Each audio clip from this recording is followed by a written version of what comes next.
بسم الله الرحمن الرحيم والصلاة والسلام على أشرف المرسلين. Assalamu alaikum, bonjour tout le monde.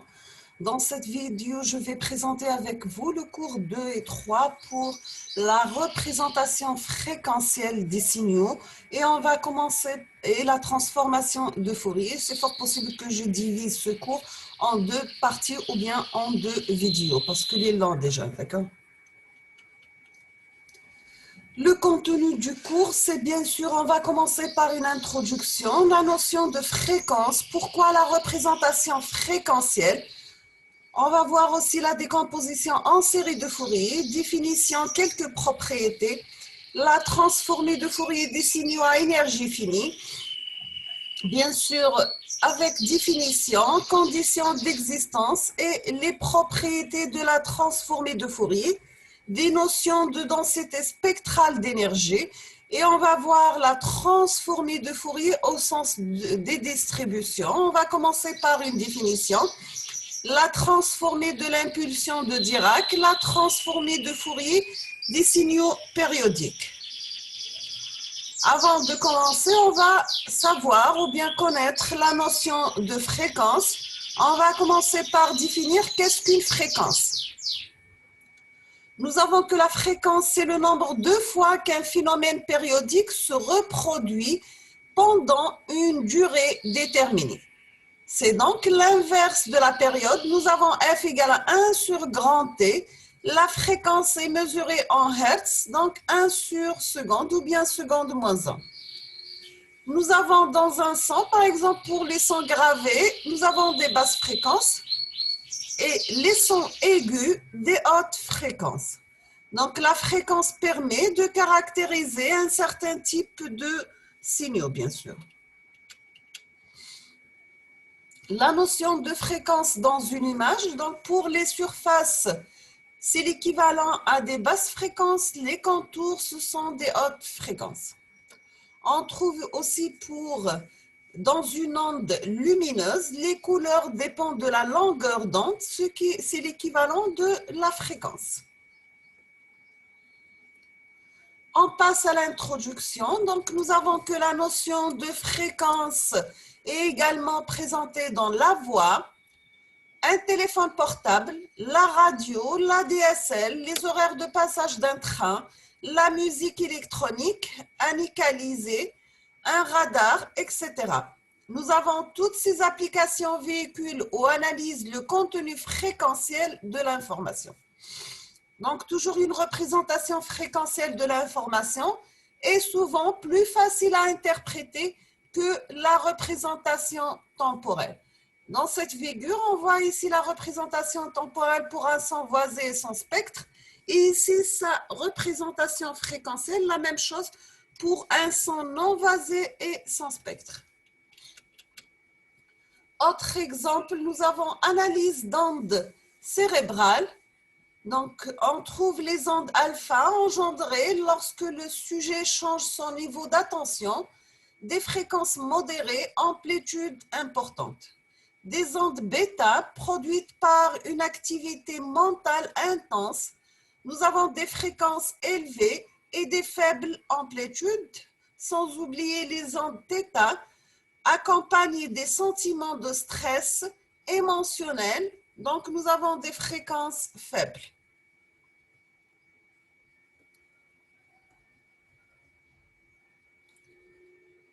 La question, c'est bien comment obtenir la représentation fréquentielle d'un signal.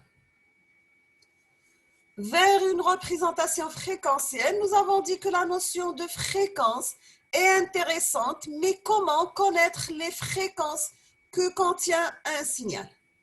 Exemple d'un signal sinusoïdal, nous avons x de t égale à cosinus de pi f0t plus phi, sachant que f0 c'est la fréquence du signal. Donc, pour un cosinus, c'est facile. Deuxième exemple, c'est l'exemple d'une onde lumineuse. Donc, nous avons des fréquences variables au cours du temps. La variation, elle est le rouge vers le violet. Mais comment caractériser les informations fréquentielles contenues dans ce signal? Donc, ici, c'est plus difficile. Bien sûr, c'est idem pour un signal porte, une exponentielle, etc. Donc, ici, on doit passer par l'analyse fréquentielle des signaux. Une petite expérience, on va mélanger quelques sinus. Le code MATLAB, on va mettre une fréquence F0 qui est égale à 0,51, une amplitude A0 égale à 1.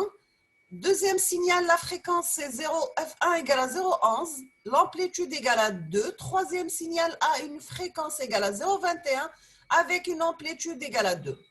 On va déclarer les signaux de base. On va mettre x0 égale à A0, sinus 2pi F0t. Le signal x0 est représenté en jaune la figure. x1, c'est A1 sinus 2pi F1 de t. x2, c'est A2 sinus 2pi F2 de t. Et après, on va faire l'affichage des signaux plus leur combinaison.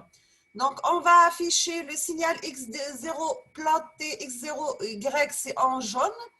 On va ploter le signal x1 en vert, le signal x2 en bleu et le signal, la somme des trois signaux x0 plus x1 plus x2 en noir pointillé.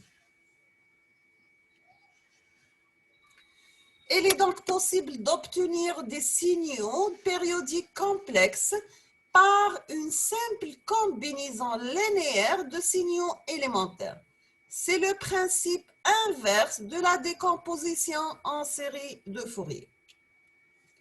Pour la décomposition en série de Fourier, le principe, c'est bien sûr, il consiste à exprimer un signal périodique comme une combinaison linéaire de signaux x de t.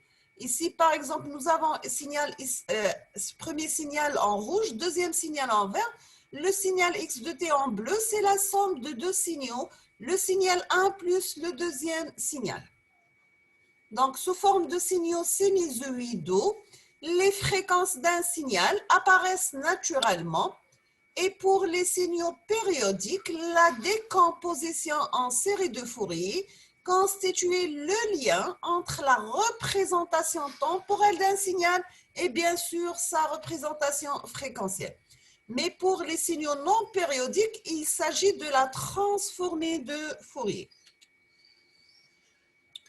Toujours avec la décomposition en série de Fourier, le principe c'est exprimer un signal x de t de période grand T comme une combinaison linéaire de fonctions sinusoïdales de fréquence multiple de f qui est égale à 1 sur grand T, dite fréquence fondamentale.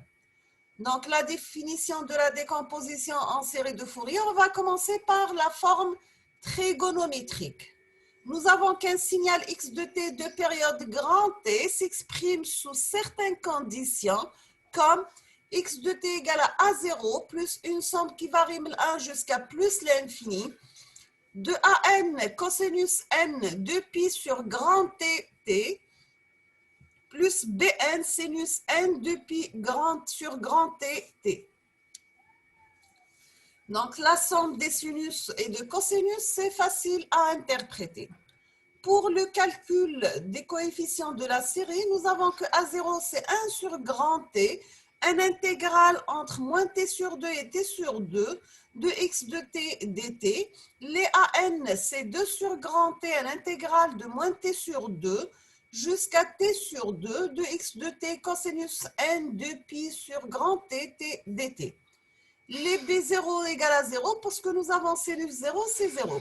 Bn égale à 2 sur grand T, un intégral entre moins T sur 2 et T sur 2 de x de T sinus 2 pi n sur grand T, T dt, sachant que n doit être supérieur ou égal à 1.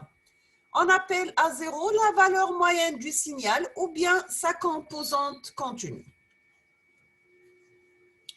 Donc, pour la définition de la décomposition en série de Fourier, la forme trigonométrique, donc nous avons A0 plus x de t, on peut le mettre la forme A0 plus une somme qui varie de 1 jusqu'à plus l'infini de AN cosinus n de pi sur grand T, T plus BN sinus n de pi sur grand T, T. L'interprétation, donc nous avons ici l'amplitude en fonction de temps et en fonction de la fréquence. Et ici, nous avons l'observation du domaine fréquentiel de notre signal sinusoïdal. Et pour la fréquence, c'est l'observation sur le domaine temporel, bien sûr, de notre signal. Maintenant, on passe à la forme complexe. On va commencer par des rappels des formules de Moivre et d'Euler. Nous avons que exponentielle moins g θ, c'est cosinus θ moins g sinus θ. Exponentielle plus g θ, c'est cosinus θ plus g sinus θ. Donc, on aura que cosinus θ égale à exponentielle g θ plus exponentielle moins g θ sur 2. Pour le sinus θ, c'est g exponentielle moins g θ moins exponentielle plus g θ divisé par 2. Maintenant, pour l'appliquer à la décomposition en série de Fourier, nous avons que x de t égale à A0 plus une somme allant de 1 jusqu'à plus l'infini de an cosinus 2pi sur grand T nt plus bn sinus n de pi sur grand T t. Donc, on aura x de t égale à 0 plus n demi, une somme variable 1 jusqu'à plus l'infini de an moins gbn par exponentielle gn de pi sur grand T, t. Bien sûr, plus an gbn exponentielle moins gn de pi sur grand T, t. On va mettre la relation entre les coefficients. On obtient que Cn égale à an moins gbn sur 2, c'est pour n positif. Nous avons C0, c'est égal à A0. Les Cn égale à an plus gbn sur 2, si nous avons n négatif. On obtient notre signal de la forme x de t égale à une somme qui varie de moins l'infini à plus l'infini de Cn exponentielle gn de pi sur grand T par le temps. Donc, on aura que Cn, c'est 1 sur grand T, l'intégrale de moins T sur 2 à T sur 2, de x de T exponentielle moins Gn de pi sur grand T, T dt.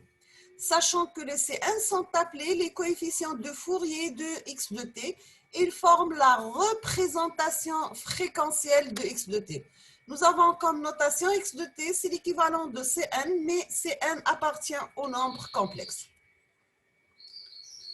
Nous avons des remarques. Si on va poser grand F égale à 1 sur T, les deux formes de la décomposition en série de Fourier s'écrivent alors x de T qui est égal à A0 plus une somme allant de 1 jusqu'à plus l'infini de an cosinus 2pi n ft plus bn sinus 2pi n ft et x de T pour la deuxième forme complexe égale à Cn exponentielle g 2pi n ft.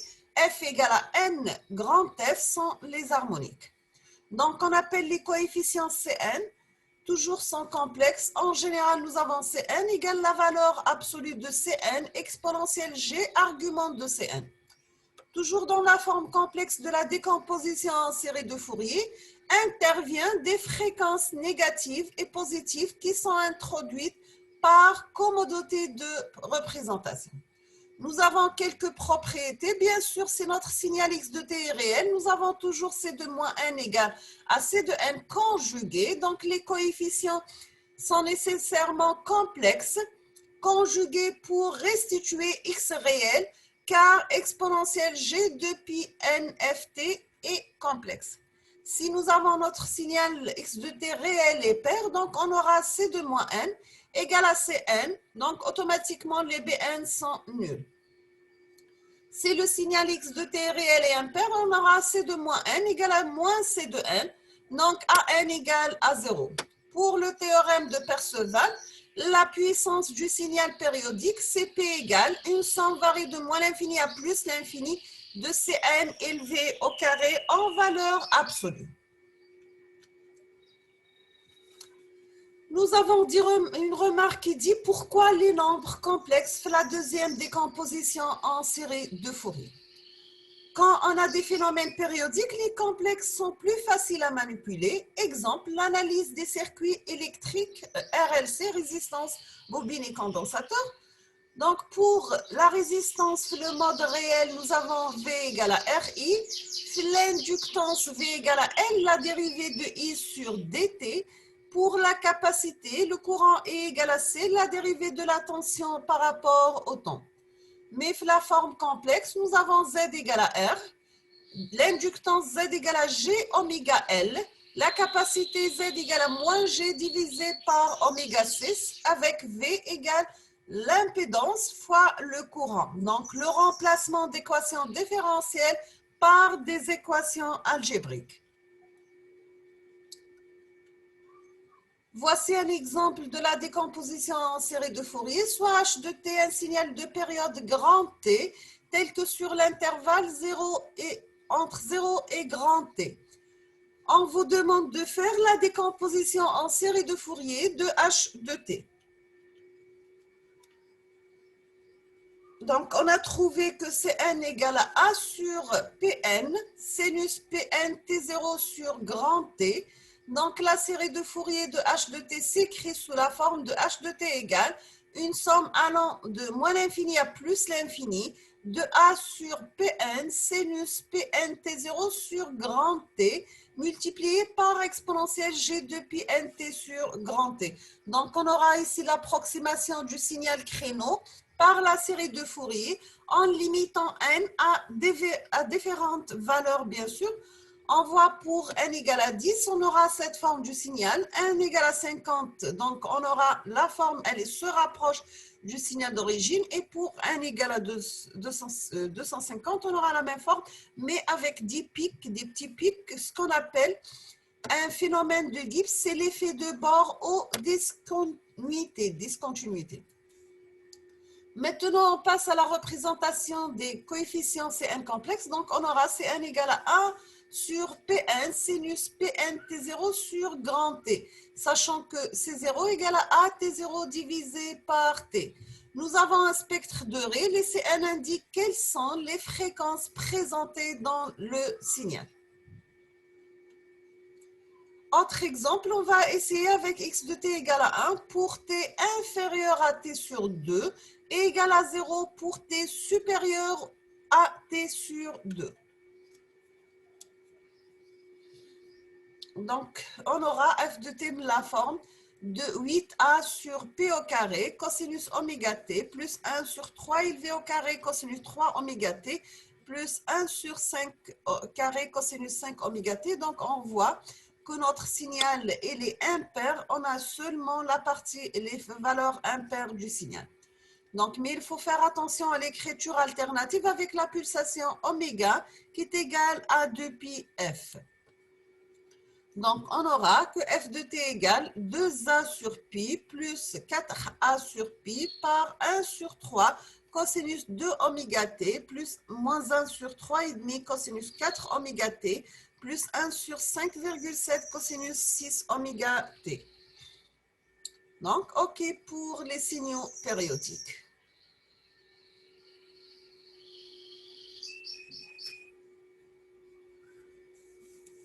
On va laisser les signaux périodiques pour la prochaine vidéo, Inch'Allah. Donc, je vous remercie infiniment pour votre attention. N'hésitez pas si vous avez des questions ou bien des remarques. Et à la prochaine vidéo, Inch'Allah. Merci beaucoup pour votre attention.